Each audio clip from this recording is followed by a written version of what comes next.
Hi and welcome to Bitches of Horror. And today we're going to talk about the film Firestarter. Yes, and Firestarter is a film from America. It's from 1984. It's directed by Mark L. Lester, and it's based on a novel by Stephen King. And it's written by Stanley Mann. Yes. And it's starring Drew Barrymore, David Keith, Freddie Jones, Heather Locklear, Martin Sheen, and George C. Scott. Yes. And Firestarter is about a couple who go into this sort of drug experiment testing. And, turns out a little bit wrong, and they get some sort of pyrokinetic powers. Mm-hmm. And then after this test, they go and they have a child who has two parents with pyrokinetics, so she also becomes this sort of super child with super pyrokinetic powers. And you're like, what could go wrong? Yeah. And she likes, not saying she likes to burn stuff, but when she gets angry, things burn.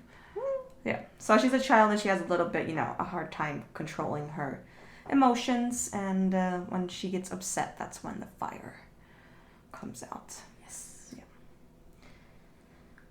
So yeah, we just recently watched this together. I have seen it years before, but I had forgotten almost everything. But it was fun to see it again, absolutely, with a group of friends. And yeah, I'm actually really impressed by Drew Barrymore. Like, at such a young age, to like her facial expressions, and I'd say facial expressions. They were very good. But I think that the film was dubbed. I mean, ADR. Probably. Yeah. So especially for a child, I think that's very difficult. Yeah, it's even difficult for an adult. Adult, yeah. So it was like her voice was saying one thing and her facial expressions were saying another. Not another, but it was just different intensity.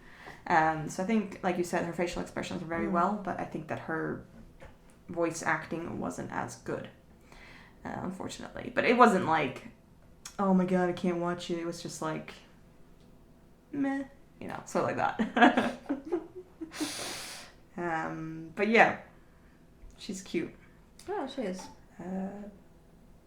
But yeah, I don't even like... This film feels like 3 episodes. It's quite long. Yeah. It's a bit too long, actually. Yeah. Like, the story just it never ended. Yeah, they could have at least cut like 30 minutes of the film. Yeah, easily. Yeah. Easily. It was like, the beginning was like the whole testing period thing, and then the middle was like this like chase sort of thing. And then at the end, it was this sort of like... confrontation style thingy. But the confrontation style thing was like also like a whole new arc. Yeah, it was. Yeah. It went like this, and then this, and then like this, and another. It just... Yeah, so it wasn't like a huge showdown. It was just like, But if you played Resident Evil, it's sort of like when you get down, you're like, okay, I've done the mansion now, and then you get down... You're like, that's almost over, and then you get to the fucking laboratory, and you're like, oh shit, sort of thing. It's not over. Yeah. Or maybe not the first one, but like, yeah. Code Veronica's like that, kind of like, you're like, oh, it's over, and you're like, okay, wait, there's another 8 hours, sort of thing, where you kind of like, you think it's done, and then it kind of just keeps going with a whole new arc. Which I'm gonna say that arc was the most disturbing of the film, and it was a lot more disturbing than I thought it was gonna be. Oh yeah. Yeah. Like, I remember nothing of that sort when I watched it the first disgusting. time. Like, I was like, ugh, actually, like, not like gory or anything, but just like, but not the situation that arises. And that's thanks to George C. Scott's character. Oh yeah. Yeah. Great actor, but it's just like, gross. Yeah. Pretty gross. So that was a huge plus for me, because I wasn't expecting it to go that dark. Yeah, I don't think neither of us were. Yeah. We were all like, ew. Yeah. But yeah. But great effects also. Yes, the fire effects. Exactly, that's what I'm talking about. Amazing. Because a lot of movies have really bad fire effects, but this one had really good. Yeah. Yeah. fantastic. Yeah. Yeah, I think that the only thing was like I wasn't a big fan of the dad who played him, David Keith. Yeah. Was that him? I don't know. He just Like has his acting. he has such a smackable face. Well, it's not really his fault. No, but I don't know. It's just the way he. Was I don't it know. like I don't when know if it was his character thing. Oh yeah, the whole. I must put my hands on my head to get out the fire, sort of thing. But except for one time. Yeah. Which was a miss of the film, just so you know. But I don't know, I don't really think he felt believable as a father. No? No, I didn't think he was... I really didn't get that vibe that it wasn't believable as a father. He just felt like a random dude trying to help a child. Okay. For me. Oh. I don't know why, he just didn't feel like, like a father. I mean, he has a kid who's starting fires with her mind. Well, it's weird. Himself to blame. She didn't go to these fucking trials. He did. It's true, but I mean, the relationship can get a bit strained. Of course, working but under those conditions. Yeah, I don't know. I just think he wasn't that believable as a dad. Okay. But it wasn't like, the fire sucks. The film sucks because of it. No. It was more just like you could have put a little bit more effort in. Oh, okay. Yeah. I haven't read the book, so maybe the book is like he's supposed to be like that. Who knows? Who knows? Also, Martin Sheen did a great job. Mm-hmm. But like I said when we were watching it, it feels like he does the same character in every fucking film. It's like I just watched The Dead Zone, and he's like the exact same character in that film, which is also there's Stephen King. I haven't even thought about how many Stephen King films he's been in.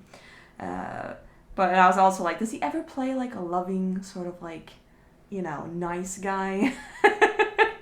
He's always like a president or like a bad guy or like a, politician or something like that.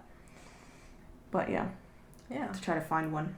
But I did enjoy the film. Yes. Even though it's a bit too long. But it does have a few great scenes in it.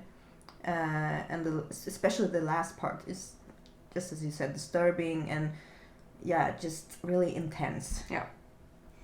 Good film. 7 out of 10.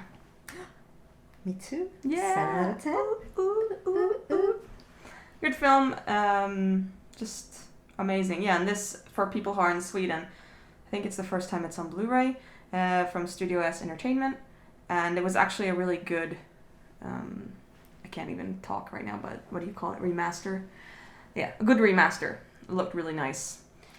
And the title in Swedish is great. Yeah. It's Eldfödd. Yeah. We were talking about it, but it's like even better than the original title, which means Fireborn. Yeah. So I thought that was more of a fitting title. Because usually Swedish when they translate English titles into Swedish, it's the lamest thing. Yeah, it's so bad. But this one was great. So if you can get it on Blu-ray, definitely do. Yes. It's fantastic, and probably one of the better Stephen King films. I think top 10. Yeah, it's good. Yeah, well that's a good one. To rank all the Stephen King films. Okay. Mm-hmm. All right. Yeah. Anyways, thanks. That's it for this episode. Yes. Thank you for watching, and make sure to like us on Facebook, Instagram, and on YouTube, and subscribe. Yes, and stay horrific. Thanks for watching. Bye.